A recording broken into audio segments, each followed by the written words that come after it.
Merci de me donner l'occasion d'échanger avec vous, de revenir un peu sur les élections municipales. On n'en finira jamais d'en parler parce que les élections municipales ont constitué pour 2018 les dernières élections dans le cycle des élections en Côte d'Ivoire avant 2020. Donc c'était une élection éminemment importante pour nous, aussi bien importante pour le gouvernement. Et j'avoue que, en tant que fils d'Abobo, nous avons donné le meilleur de nous-mêmes. Nous avons préparé cette élection. Cette élection a permis au gouvernement de changer de candidat à 2 à 3 reprises. Initialement, c'était l'actuel médiateur de la République, le ministre Adama Toungara. Après les rapports de sondage, ils ont changé de candidat. C'était Jeanne Peumont qui était pressenti. Après d'autres sondages encore, ils se sont rendus compte que le candidat que je représentais était très sérieux pour l'avènement de la démocratie en Côte d'Ivoire à travers les élections municipales à Abobo. Très sérieux parce que la gouvernance locale s'adressait aux enfants de la localité. Et par le passé, c'était des gens qu'on nous parachutait. Et là encore, c'était un autre parachutage. Abobo avait refusé. Avec toutes les tractations qui ont eu lieu, nous avons refusé de céder. Parce que pour nous, il s'agissait de lancer un appel fort à l'ensemble des localités de Côte d'Ivoire, de ce que les enfants de la localité devraient s'intéresser désormais à la politique qui devrait pouvoir transformer socialement leur vie. C'est ce message qu'Abobo a entendu. Et malheureusement, le gouvernement, avec son candidat, ont fait un passage en force. Nous avons pris acte. Aujourd'hui, c'est derrière nous. Et je voudrais ici m'incliner sur la dépouille de mon superviseur Koulibaly Lansine, dont j'ai regretté l'assassinat lâche et crapuleux à l'occasion d'une simple élection locale. Et je voudrais vous rappeler qu'on se sert toujours du passé pour construire l'avenir. Ces élections nous ont démontré que nous devons nous battre véritablement pour l'avènement de la démocratie en Côte d'Ivoire parce que ça n'a pas été une élection démocratique, ça n'a même pas été une élection. 2020 s'annonce avec beaucoup de chaleur, avec une atmosphère électrique. Les gens se rendent compte qu'il n'y a pas de simple élection en Côte d'Ivoire.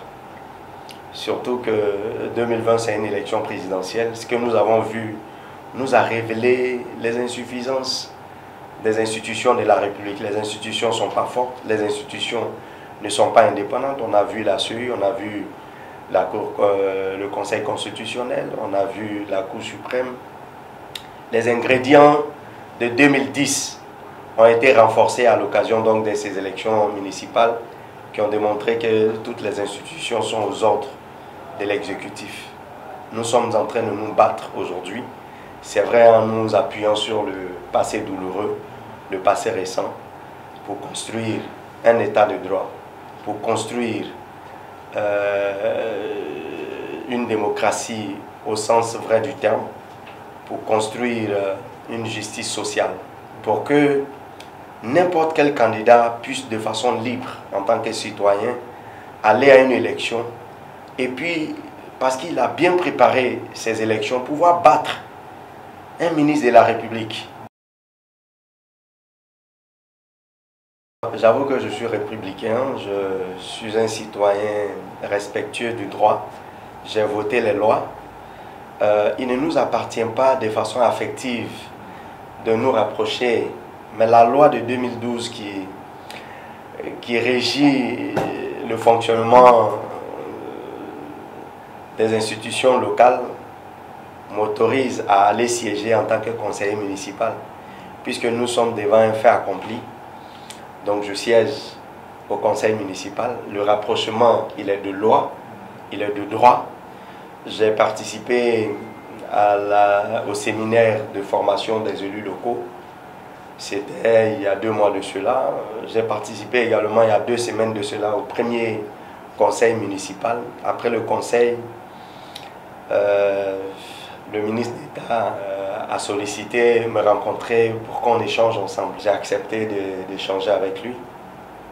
C'est vrai que les photos qui ont été balancées par lui-même sur Twitter et sur les réseaux sociaux ne sont pas de belles photos, parce que il m'aurait prévenu amicalement et fraternellement qu'il voulait prendre une photo avec moi. Je lui aurais fait une belle photo. Il m'a demandé de l'aider à réussir sa mission. Si sa mission c'est d'améliorer les conditions de vie de mes parents à Bobo, aucun problème.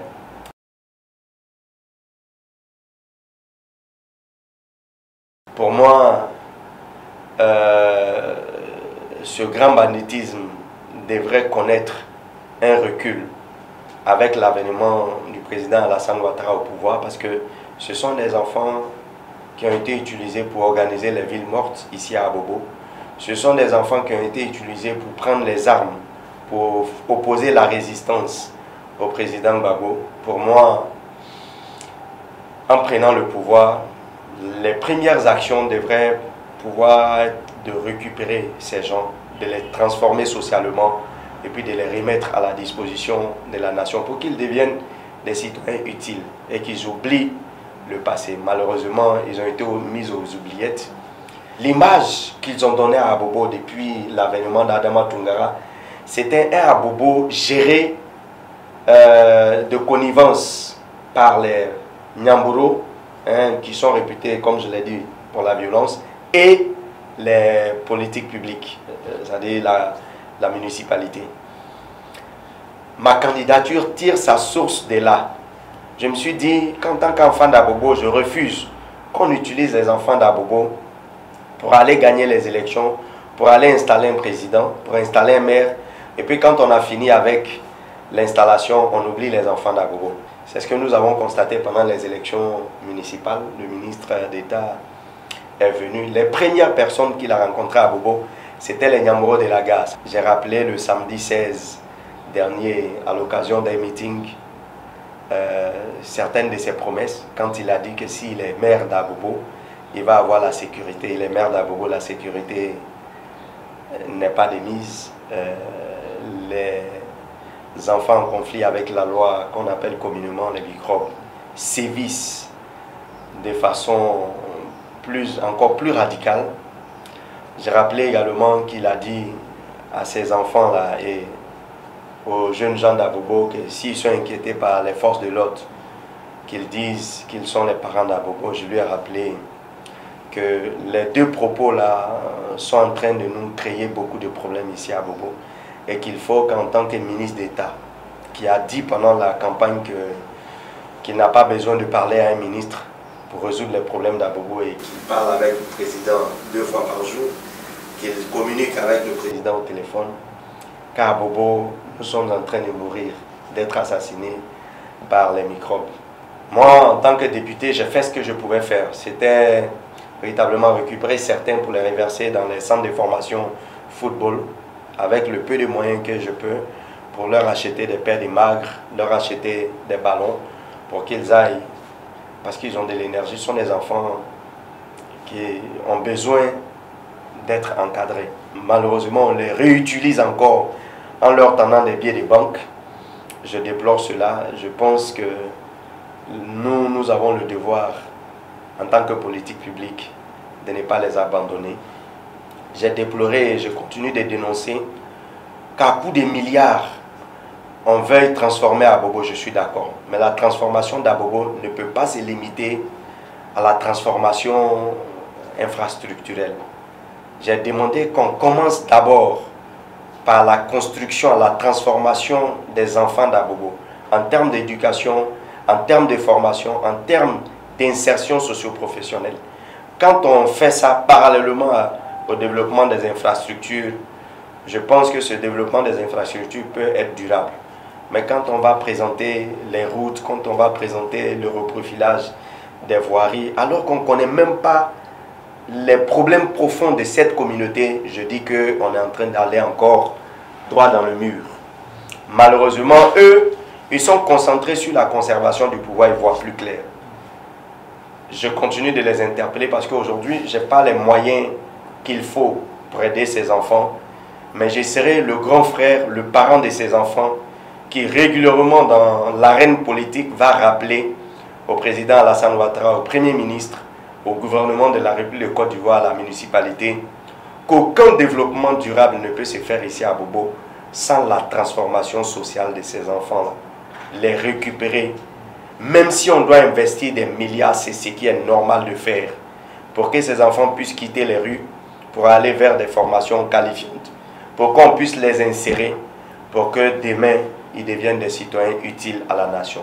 Si cela n'est pas fait, je serai celui qui sera en train de leur rappeler, parce que si j'avais les leviers, les commandes de la commune, ça allait être véritablement une de mes fortes actions. Je les connais, je parle avec eux, je suis convaincu que l'action des politiques publiques en termes d'éducation, en termes de formation et d'insertion socio-professionnelle peut résoudre définitivement ce problème.